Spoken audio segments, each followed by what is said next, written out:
Wonderful. Well, thank you everyone for joining our last webinar of the day. My name is Lindsay Robinson and I am the Executive Director of the California Cannabis Industry Association. We are really excited to have all of you with us today. This is our first series of webinars that we've been doing, and so far so good. We're really excited to be able to present in this format and to have our distinguished guests joining us to talk a little bit more about the emergency regulations for the cannabis industry. So thank you so much, Richard Parrott, Director of Cal Cannabis, for joining us. We're very excited to dig into your PowerPoint presentation.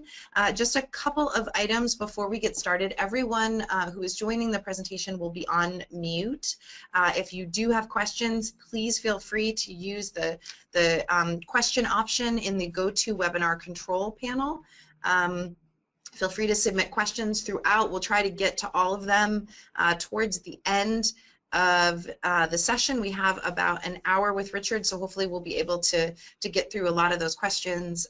If we're not able to get through the questions, all of this information will be given over to Cal Cannabis and the CDFA so that they can make sure to get in touch with people. We'll also be providing them with the email addresses of anyone who submits a question. So it's a great opportunity to filter info directly over to Richard and his team. Thank you so much for 9 Point Strategies for helping us put this webinar together. We would not have been able to do it without you all. We really appreciate you coming into the office and helping us put all of this together. Big thanks to the CCIA staff, Josh Drayton, our Director of Communication and Outreach, for helping to coordinate all of this, and Justin McCarthy for also providing some technical support. So, without further ado, let's get into it. Again, we're going to go through the PowerPoint presentation. This webinar will be uploaded to the CCIA website and will be available in just a couple days if you want to come back and review anything. And I do believe after our panel that we participated on this past Sunday at the Emerald Triangle, that PowerPoints from all of the agencies are going to be available on their websites as well, because I know we are going to get some requests for that. So, all right, without further ado, Richard, okay. Thank you. Well, thank you, Lindsay and CCIA for having me here. I'm Richard Parrott with the California Department of Food and Agriculture, and I'm the Director of the Cal Cannabis Cultivation Licensing Division. So I'm going to give an overview of our emergency regulations and a brief program update today, and then, as you mentioned at the end, we'll take, I can answer questions. So do we, how do we? Yeah, take it away. We have a little, oh yeah, that, okay. Yep. Excellent, okay. Yeah. I think it might have to go down on the, okay. Yeah. So there you go. Okay. Perfect. So I thought I would start out with just explaining who does what and the whole makeup of regulations for the cannabis industry in California. There's a lot of, tends to be a lot of confusion about which agencies do what in with regard to cannabis. In other states, it's typically one regulatory agency. In California, we have 3 who are licensing and regulating. So this just gives an overview of who does what. We are the California Department of Food and Agriculture, or we are the Cal Cannabis Cultivation Licensing Division. We also have California Department of Public Health, and they have the Manufactured Cannabis Safety Branch. And then under the California Department of Consumer Affairs, we have the Bureau of Cannabis Control. And if you look at the chart down below, it kind of goes in order of how cannabis works its way through the distribution chain, starting with cultivation, going on to manufacturing, distribution, testing, retail, and then we also touch on micro businesses. And you can see Cal Cannabis, we will be regulating cultivation. Manufactured Cannabis Safety Branch handles the manufacturing, and then the Bureau handles all of the rest of the activities within that distribution chain. Oh, I think you might have to click on there. Hey Ryan, we're having just a little trouble advancing the slides. There we go. Oh, that was back. Does that one work better? Okay. Okay. Perfect. Thank you. Yes. All right. Sorry, technically challenged. Here we go. So, we got it. We got it. Just a quick history on the regulations. We had originally, when we had the medical MRSA earlier in 2017, CDFA had issued draft medicinal regulations, and then in June, when SB 94 was passed, the trailer bill, and it repealed the repealed MCRSA and amended Prop 64 and created the Medicinal and Adult Use Cannabis Regulation and Safety Act. When that was adopted, we had to ultimately withdraw the proposed medicinal regulations so that a comprehensive set of regulations that covered both medicinal and adult use could be released by our agency. So between June and November, we analyzed the proposed medicinal regulations, what we could use from those. We looked at the input that came from stakeholders to help us craft the emergency regulations. On November 16th, we released those emergency regulations. November 17th, they were posted by OAL, and November 27th, they were submitted to OAL, and there was a brief comment period for emergency regulations, and that closed on December 4th. So for our cannabis cultivation regulations, this just shows the articles. I liken these like chapters of a book. This is how they're organized. It just shows you how we have them put together, starting with definitions and then what needs to be on the application, what licensing is all about, what site-specific requirements cultivators need to meet. Then we talk about record keeping in our track and trace system, and then inspections and enforcement. So this is just an overview of how the regulations are organized. Some key definitions that we'll hear throughout our regulations, and when you're talking about cultivation, is canopy, indoor, outdoor, and mixed light. So in our regulations, canopy is the area where mature plants will be. And there's a little more specifics to the definition of canopy, so I would encourage our viewers to review that. Our definitions are found in section 8000 of our regulations, and they can look at the full definition of canopy. Indoor cultivation is cultivation inside a permanent structure using purely artificial light, and we have a little bit more detail on that definition. Outdoor cultivation is obviously outdoor with no use of artificial light whatsoever, and then mixed light cultivation is inside a greenhouse or a hoop house or hot house using either mixed light and or light deprivation. And then for mixed light, we have two tiers, and it's based on the total wattage of the lights that are being used. The regulations delineate that and spell that out in very good detail. So these are our license categories, and we just talked about indoor, outdoor, mixed light. So if you go across this little chart on the top, it shows the type of cultivation that could be used, and then down the left side are the categories of licenses that we'll be issuing, starting from specialty cottage all the way down to a new license type that's for processor, and I'll talk about that in a few minutes. Within this chart, it shows the what's allowed for each license. Either when you're talking about specialty cottage for outdoor, it's up to 25 mature plants, and then when you look at indoor and mixed light, it's based on total square footage. Once again, this is square footage of canopy. Going down the chart, if you look at the medium license type, it does say it's limited. MCRSA, or the Act, required CDFA to place a limit on the medium licenses that can be issued. So medium licenses are limited to one license per licensee, either type A for adult use or M for medicinal. And all of these licenses are going to be issued as either type A or type M. If you look, the large licenses are not issued until January 1st, 2023. That was prescribed by the law. We also issue nursery licenses. Nursery licenses are part of our cultivation licenses. And then finally, the processor license down at the bottom. The Act gave CDFA the authority to create new license types, and processor was not a license type that was prescribed in statute, but it was created through our emergency regulations.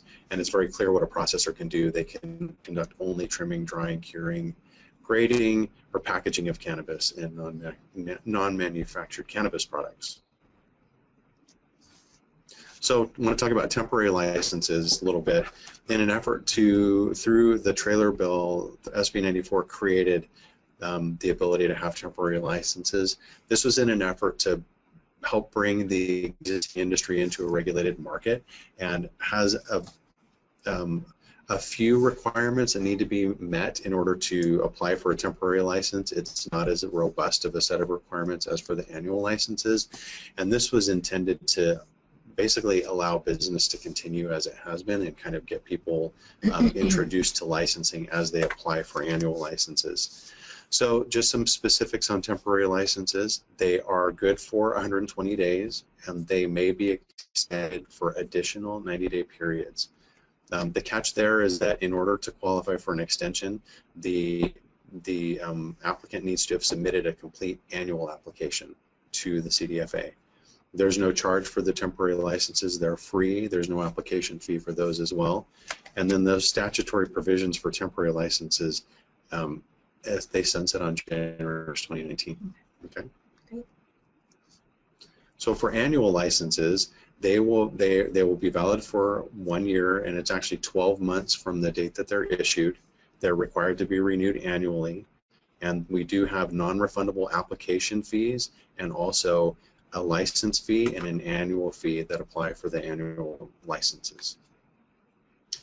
When a person, I'm sorry, can I go back to the previous slide? Absolutely. I am very sorry. No I worries. left out the thing that's in bold that's staring right at me. In order for an applicant to, what an applicant must have for the temporary license is they must have local authorization. They have to have a local permit license or other authorization. That will be the key thing that they need to submit with their application for the temporary, along with some other information, but they must have that local authorization. That was prescribed in statute. Okay. Okay. So to the annual licenses, for local authorization, proof of local authorization is not mandatory for the annual license. An applicant may provide that. Whether they do or don't, we will still be notifying the local jurisdictions when we have an applicant apply. And I'll touch on that in a few minutes too. Annual licensees will be also required to use the California Cannabis Track and Trace System, or the Track and Trace System, and I'll talk about that in a little more detail. Temporary licensees won't be using the Track and Trace System. They will be moving product as it is sold throughout the distribution chain. Each licensee will be required to provide a paper invoice, receipt, invoice, and manifest to the person that the product is being sold to, and all of the licensing agencies' regulations clearly specify what needs to be on those paper invoices for that temporary licensee. So the annual licenses are all required to be renewed annually. So to touch more on the local authorization, the applicant may but doesn't have to provide local proof of local license, permit, or other type of authorization, but regardless we'll notify the local jurisdictions, because we part of the provision in the law is that the state will not issue a license if the applicant is in violation of a local ordinance or regulation. So we will be notifying local jurisdictions for instances where the applicant voluntarily provides proof. We'll notify the local jurisdictions, and they'll have 10 calendar days to respond to our agency if there are any issues. In the event that an applicant doesn't voluntarily provide it, and we notify the locals, they have 60 days in that instance to respond to us if there are any issues. So would you suggest that people submit that local authorization to begin with, if they can? You know, I think if an applicant has it, it will definitely make the processing of their application a little bit easier. So I think if they have the local authorization, I think they should definitely provide it. Okay. They must for the temporary, but if they have it for the annual, I would encourage. So I mentioned non-refundable license application fees. So I think the other agencies have a flat application fee. Ours are scaled based on the estimated annual production of the various license types. We worked with an economist to structure both our application fees and our license fee. So the fees are based on current known program costs for CDFA. The fees can only cover the cost of CDFA's program, meaning the fees aren't intended to generate any type of revenue for the agency. They are strictly to cover our costs of operating the licensing, compliance, and enforcement program. So you can see that on the low end, we have specialty caught at $135 for the application fee, and it goes to $8,655 for the medium indoor. So that's just a picture of our application fees. Those are prescribed in our regulations as well. Mm-hmm. So in this is the annual license fees. So in addition to the application fee for the annual license, the applicant will be required to pay this annual license fee and then pay it again upon renewal. Same thing here. The fees are based on current known program costs and also based on average estimated production of the various license types. The one thing I would also say too is that the application fee needs to be paid when the applicant applies for a license. The license fee, the applicant will be required to pay that when we approve their application and tell them that their application's been approved. Meaning, if they don't qualify and they're not approved, they won't be required to pay that license fee. It's only once we tell them that they're approved. We also will be conducting criminal background checks for applicants for the annual license. Anyone with a criminal background may apply. They will be required to submit live scan fingerprints that will go, and those are required for each owner. And criminal convictions that are substantially related may prevent the issuance of a license unless the applicant provides sufficient evidence of rehabilitation. And those, we have provisions in our regulations as well as in the statute that talk about the criminal convictions and what may be substantially related. So they can, if there are questions, we can have people look at our regulations as well. Okay. This is one I always just like to remind everyone for site requirements. It's very clear in the law. No alcohol or tobacco sales are allowed on the premises where someone is licensed for commercial cannabis activity. Just want to remind everyone of that. Mm-hmm. So we will have two different options for our application.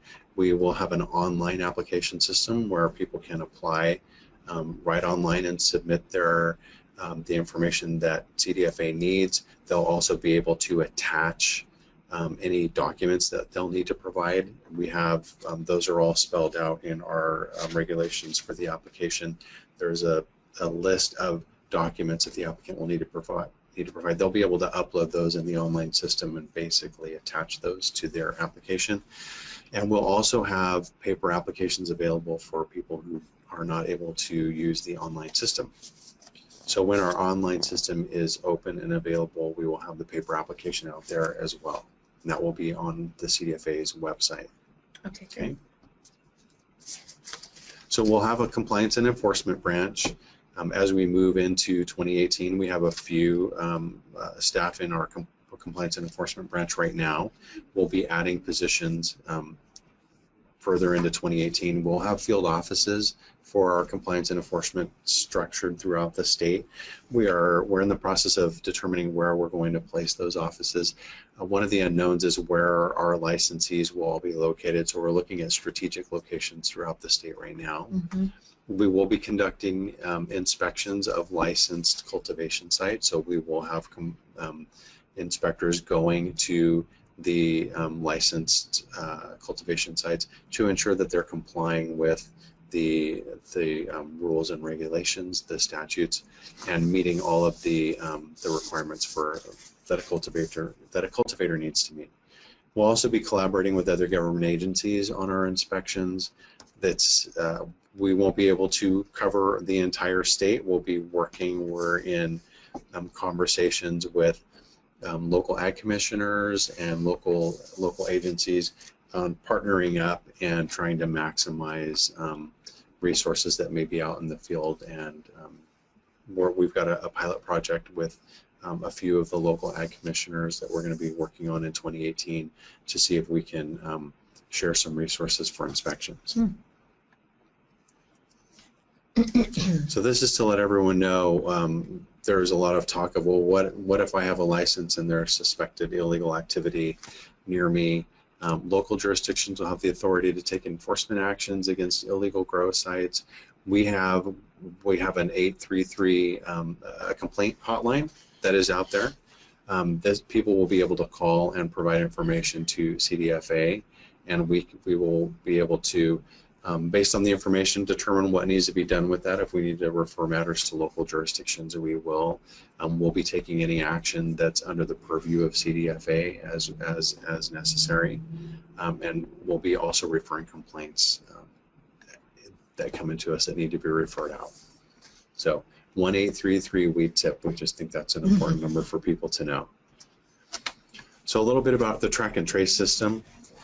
So I mentioned earlier that temporary licensees won't be using the track and trace system, but annual licensees will.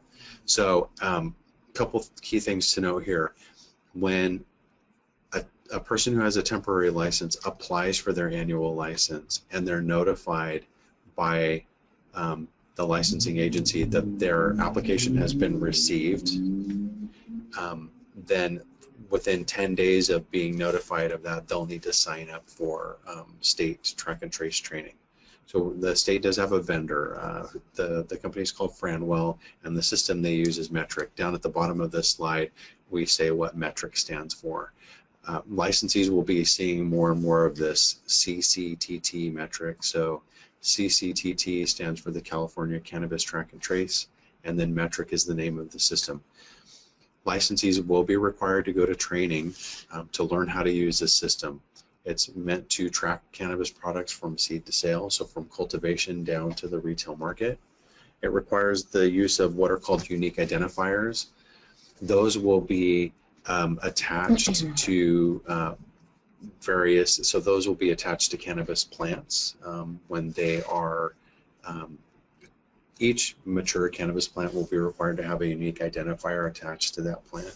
Prior to that, if let's say a cultivator has immature plants, they're allowed to keep a lot of up to 100 immature plants in a contiguous area. That lot will need to have its own unique identifier for that lot of plants. Each plant within the lot will also be required to have a label that matches that unique identifier. In the event that a cultivator lost, let's say some of those plants in the lot died, or for one reason or another, were not able to grow and progress, then that cultivator would need to identify the removal of that plant from the lot and track that. And at the time the plant becomes mature and is flowering, they'll need to attach an individual unique identifier to each plant that will be able to be tracked back to the unique identifier that designated that lot, so that everything can be tracked. And then as products move throughout the distribution chain and are packaged, the packages will have unique identifiers as well. So everything will be tracked all the way to the retail level. I'll talk a little bit more about our plan for training when we get to the end of the presentation. We've had people ask, what will people be able to look up for our licensees? What information will be available? We've had local jurisdictions ask, well, what if somebody brings a license to me? How will I be able to know that it's valid? So our online licensing system will have a public search feature, and this just shows some fields that will be that they'll be able to see when they search. So they'll be able to see a license number, the type of license, the legal business name for that license, the county where it's located, where the premises is located, and the type of license, as well as the status. We had some questions at a previous workshop that I spoke at, wanting to know if the licensing agencies would be able to have monthly lists of current licenses, and we said that we would be looking into that, just in case there's a question about that.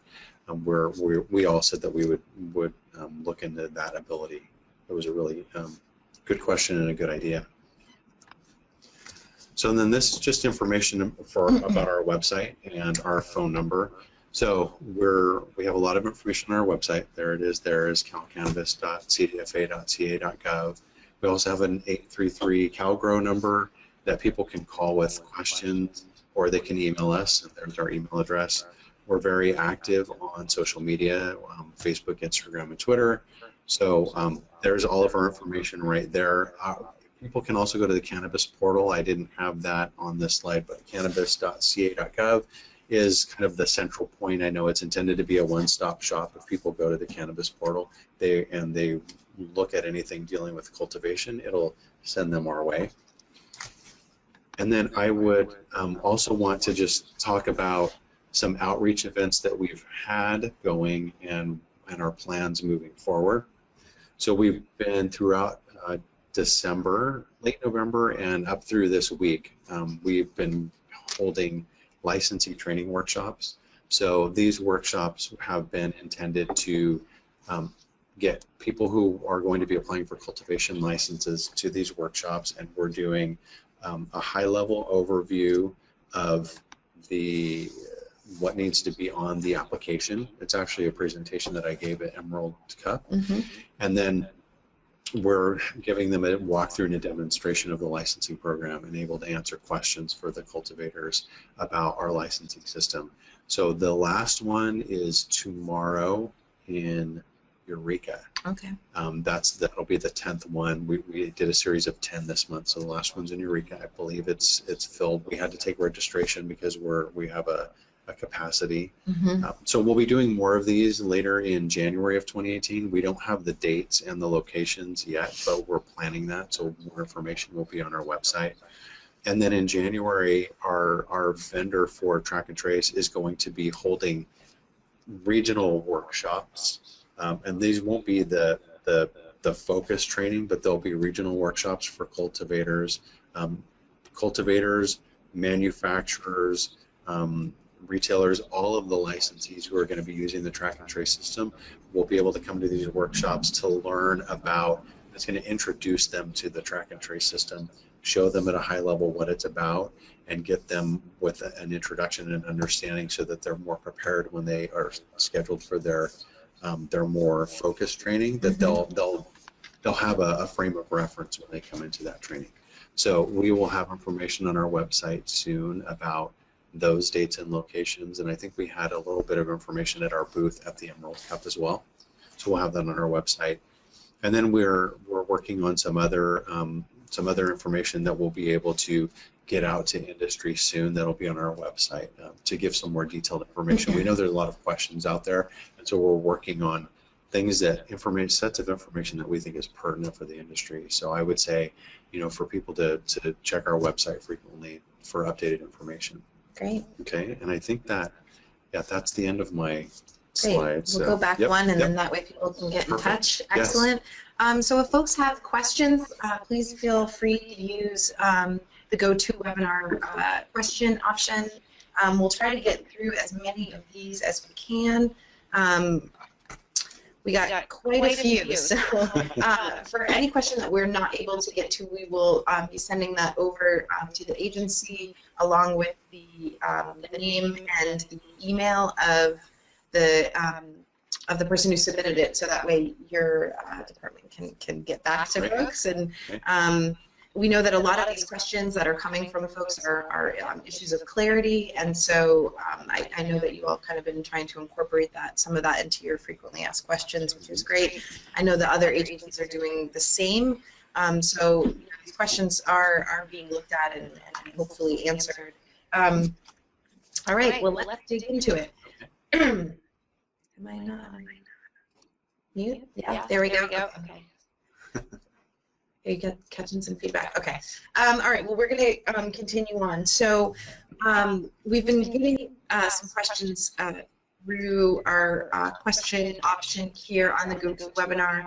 Hopefully you answered it, but again, I just would love you to clarify if Track and Trace will be used during temporary licensing, and just talk a little bit more about that, and then also the training that has to happen. That's something that could only happen through your agency. Correct. Okay. Correct. So yeah, just to clarify, so temporary licensees won't be using the Track and Trace system. They will be required to issue paper receipts, invoices, and manifests when they sell that product.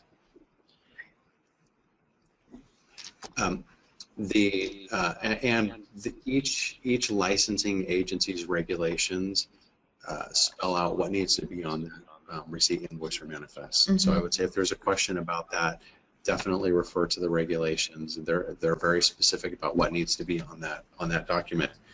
So the training, like I said, we'll have the regional workshops in January when the temporary licensee applies for their annual license, and then they're notified by the licensing agency that their application's has been received. They'll get a notification that says, and it'll give them the contact information for the vendor to, they'll have the information to tell them to contact, the contact information to schedule their training.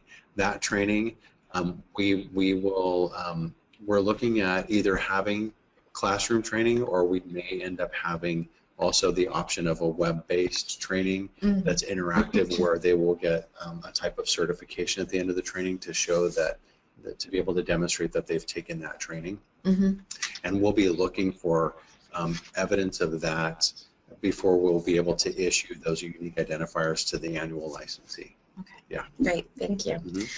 So if a cultivator is in an area where the municipality does not have regulations, you know, on January 1st, but maybe they move forward with regulations a couple months down the road, do people still need to apply for their temporary license?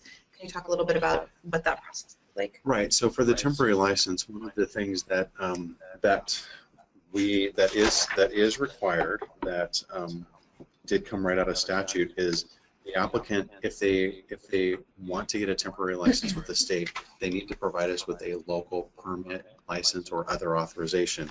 So other authorization is we have examples in our regulation. So it's regulation 8100 for CDFA. Everybody should look it up. Yep. So it's 8100 B6. And we say other authorization shall include a minimum or reference that clearly indicates the local jurisdiction intended to grant permission to the applicant entity to conduct commercial cannabis activity at the premises. So it's really a conversation for that applicant to have with their local jurisdiction on whether or not that local authority wants to give them some type of authorization that they can provide to the CDFA, and we'll be reviewing that when it comes in. Okay, great, thank you. So can an individual hold multiple cultivation licenses and a nursery license? I don't know that there's nothing that prevents that. Okay. Yes. Great. And can you talk a little bit about the nursery process in general? If a plant starts indoors in a nursery and then moves to an outdoor facility, would that be considered a mixed light? So their nurseries, we have a specific definition in the regulations, and I'll point to that too. It's in section 8000 of our regulations, and it's letter V.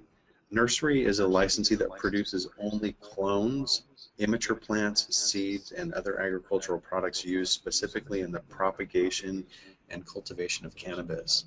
So a nursery has a very specific activity. Nurseries aren't selling mature plants. So if sounds like what you described may be, you know, a cultivator who has an area of immature plants and then moves them to an area where they become mature. They go outdoor, yeah. Right. So, but a nursery has a very specific activity that's spelled out in our regulations. Great. So, heading over to another set of questions right here. Regarding the one medium license limitation, does that mean either 1A or M, or can you have both on a medium cultivation? So on medium cultivation, it's one medium license, either type A or M. Okay, so not both. Correct, it's one. And then just if I can back to the nursery question, yes. The one thing I did want to say is there's no distinction with outdoor, indoor, mixed light for nursery. It's just the definition that I read from the regulation. Okay, great. Hopefully that will be helpful. Thanks. Sure. Okay. So Another question we have on here, does the online portal for Cal Cannabis allow for a third-party consultant to fill out the application on behalf of a client, or does it need to be an owner? I believe that our online system will allow someone to apply on behalf, but they'll need to provide information for the owners. Ownership information will be required to be provided, as well as financial interest holder information. When that application is being completed, there's something called a designated responsible party, and that's the person that the applicant will need to identify. And that designated responsible party will basically be the person who is going to be the main person for that licensee. So, and that has to be an owner. Yeah. Great. And is the online system for the temporary applications up and running yet? It is not. That's a good question. A question we get frequently. Yes, I bet. It is not. We have when we've been asked at these types of forums, we've said that our plan is to have our online system available mid to late December. That's still our plan. So I would say, you know, people should check back on our website. But we are working very diligently to have that available. Yes, good. Yes. Yes, I'm sure that is a big question. So folks should keep up to date and your listserv as well. Yes. Oh yeah. I'm sorry, I forgot to mention on our the website on calcannabis.cdfa.ca.gov. People can sign up for our listserv there, and we will what we call e-blast. We will send information out to everyone who signed up on the listserv. So, for instance, when our online licensing system becomes available, the agency will issue a news release or a press release, and then also we will send it out on our listserv so people will get notified. Great. We've had some questions about commercial cultivators and doing pre-rolls and packaging. Do they also, can they do this activity under a cultivation license, or do they also need to have a different license type in order to do the pre-roll? That's a good question. Yes, it is. So if it's pre-rolls, that is defined in our regulations as a non-manufactured cannabis product, which means they would not, if we're talking strictly pre-rolls, that's defined as non-manufactured cannabis product, so a cultivation license would allow that licensee to make pre-rolls. Okay. I hope everybody heard that, because we got several of those questions. You know what I would point to is once again in our definitions, in section 8000, letter U, we define non-manufactured cannabis products, and we say it means flower, shake, keef, leaf, and pre-rolls. And then when you go to section 8000 Z, we state that pre-roll means a non-manufactured cannabis product rolled in paper. So it's very clear in there that it's not a manufactured product, therefore it doesn't need a manufacturer's license to do with the cultivation license. Great. We've also been getting some questions on micro businesses, and I know that micro businesses are permitted and regulated through the BCC, but in terms of the cultivation piece, do folks need to submit a separate application for the cultivation piece? Is it all going to be routed through the BCC? Are you going to regulate that portion of it and work with them? How does that look? Yeah, so what will happen is they will be applying with for a micro business license to the BCC. We will be working with the Bureau for the portion of the application that pertains to cultivation, since that is, it falls under within CDFA's area of expertise. We'll be working with the Bureau to ensure that that applicant is meeting all of the requirements. There's specifics. It has to be it's a less than 10,000 square foot cultivation under the micro business license. So they will need to meet the requirements for that type of license, those provisions, and that will be on that portion of the application. We'll be working with the Bureau. Ultimately, the Bureau would be issuing the micro business license, but it will be we'll be working in cooperation with the Bureau. Okay. Yep. Great. So we're getting some questions on testing requirements, which I know also go through the Bureau. Can you speak to the it looks like, is it the 50 pound per batch piece, or should we have them direct questions to the Bureau? I would say to direct it to the Bureau, just because that really is under their purview, and yeah, it's best answered by the Bureau. Okay. Yeah. Great. Will cultivations require workers' comp, and what type of insurance might be required for a cultivator? I don't know that. I mean, it is a good question, but that's not a requirement or specified in our regulations. Okay. So I would say that would be something that we would have cultivators. Yeah, it's just not under purview, but I know they have to comply with all laws, California laws. They would, yeah. Okay. Yeah, I would imagine that all of the agencies are getting questions about insurance and things like that, so we might see some of those in the frequently asked questions. Right, yeah, and I don't know if that's an EDD question or yeah, Department of Insurance, but it might be an EDD question if we're talking about workers' comp or employment insurance or things like that. So. We have a very robust insurance committee, so we will tap them for some information on this.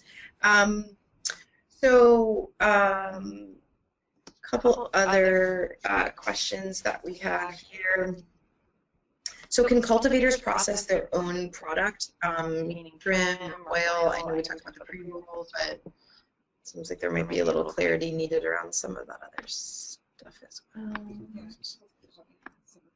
Right, so cultivators can process their own product. They wouldn't need a separate process or a license. Okay. Great. With the limit for the one medium license type, is the limit per person or per applicant? I'm not sure what the difference might be there. It's person. Yeah, it's per person. Okay.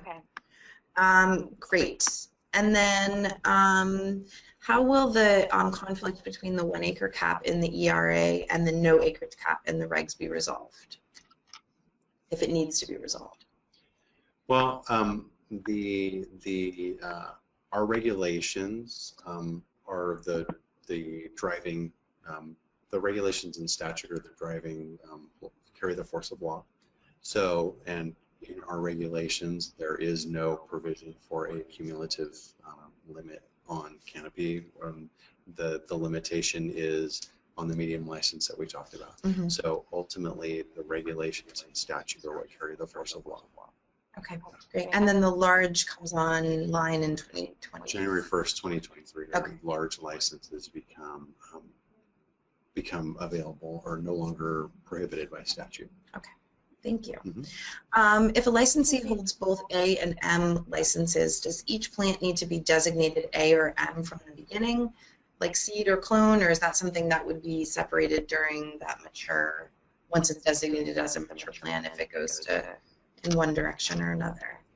we're getting technical here. Yeah. This is good. Keep those questions coming. And they do need to be. So the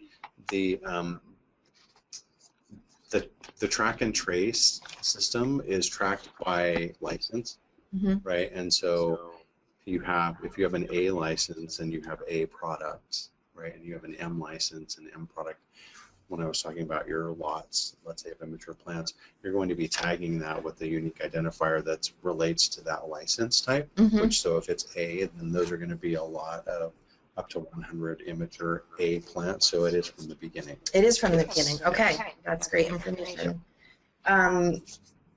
Thank you. So I guess this kind of pertains, but if you have both licenses and you have to keep inventory separate as it grows, which seems like plant, would there have to be some division within an indoor grow facility in terms of the A and the M?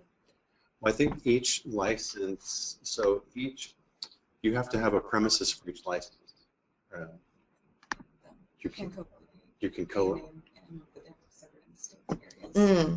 Okay. So they can be co-locate, but they have to be separate and distinct. Okay. Great, thank you. Can we talk a little bit more about the distinct premise piece and the co-location and how the cultivation emergency regulations are looking at what defines a premises? So we, as part of the application, the annual application process, the applicant will need to provide us with a property diagram, mm-hmm. which is like a general overview of the property, and then within their cultivation plan, they'll be required to provide us with a premises diagram, which is more specific, and it shows the premises of where the commercial cannabis activity is going to occur, and that's very detailed, and they'll need to be able to delineate the canopy, and then also show, for instance, where their hazardous or where their cannabis waste may be taken. They'll need to show where any pesticides may be stored. So it's in that premises diagram they have to really specify and delineate everything out. Okay, great. And speaking of waste management, can you talk a little bit about how waste on a cultivation site needs to be dealt with? In great detail.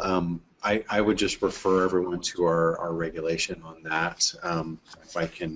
If you allow me a minute, I can reference that number. I know they're actually digging into the emergency regulations right now, so we can get these questions answered. So it is in section 8108. We talk about cannabis waste, and I would say to have our audience read that. Okay.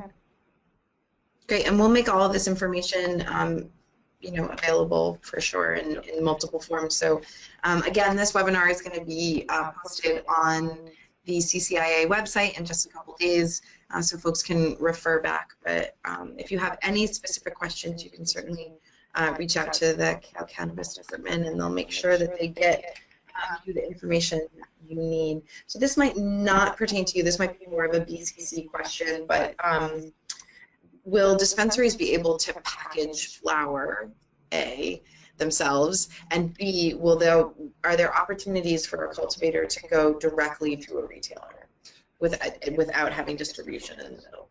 Yeah, those are, since the Bureau licenses and regulates both distribution and retail, I would say that's best answered by the Bureau. Okay. I've sat with Ms. Ajax on enough panels. I've heard what she said, but I would say that they should ask the Bureau those questions. Okay, great.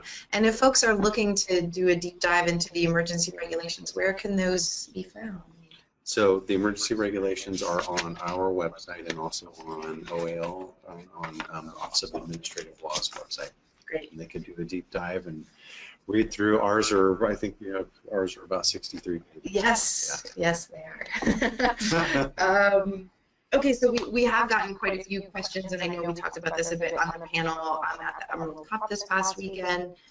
Felony convictions for cultivation or distribution. How are those going to be dealt with? So those are going to be reviewed by our agency, and we talked about how there can be those certain convictions. They can provide proof of rehabilitation. So it's really going to be on a case-by-case basis as we get the applications and review them. So if someone does have a felony conviction, are you encouraging them to still apply for a temporary license if they're able to? I would say everyone's able to apply for a license, and then it will be subject to review. That was Lori's general sentiment. She's like, just get the licenses, just get the applications in there. Yeah, everyone can apply it, and then it'll be reviewed. And if there are questions or any type of issues, we will be contacting the applicant and notifying them and working with them on any information we need. Okay. Yeah. Great. Thank you. So from your perspective, from the kind of cultivation side, where do you anticipate that we might be seeing some choke points in the supply chain, if any? In the supply chain, I don't know. I think that the way the regulations are rolling out with temporary licensing and then having that 120-day period with the options to extend the license allow for a transition into this regulated market, and also the fact that applicants will have the ability to take the track and trace training as they're getting their annual license also allows for another transition period into this regulated market. So it doesn't it doesn't, what we have in front of us, there aren't things that would put an immediate stop to commerce happening. Mm-hmm. So I'm always an optimist. I think that I would say, the applicants apply for the temporary license, and then as they have their temporary, then they get the information. They should be getting the information together now for the annual license, because our regulations spell out what they need and have it ready to go. And then, just be diligent about taking that track and trace training when they're notified, so that they are meeting any of the deadlines that they need to meet of requirements they need to meet to get that annual license. It'll help for a smooth transition. Great. And you might have mentioned this piece before, but in terms of the training for METRC, do you anticipate that it's going to be a 4-hour training, a 6-hour training, a 2-week training? I know that it'll be done. The goal is to be able to have it done in a day. I think the regional workshops in January might be a couple hours, and I think the training might be around 3. Okay. Because it is a web-based system, and it requires some bit of a deep dive into understanding the system. And then also, I know that we will have refresher videos and YouTube videos that will be available for licensees once they've had the training, and in case they want to go back and check on something. And then we'll also have a place where they can call if they have questions. Okay. Yeah. Great. And this might be a trick question, but do temporary licenses need to use the track and trace system? Is that a trick question? Just to make sure. I think we do keep hitting it. So I think that piece is a little bit overwhelming for some folks. So I'd love for you to touch on that again. So temporary licensees won't be using the track and trace system. The regulations talk about what needs to be put on a receipt, invoice, manifest that they would be using to move that product forward throughout the distribution chain.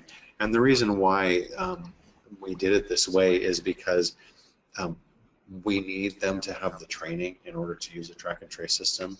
And with the timing with regulations coming out, and with January 1st, 2018 being the date that everything goes live, everything would have basically come to a stop if people needed to wait to get their training.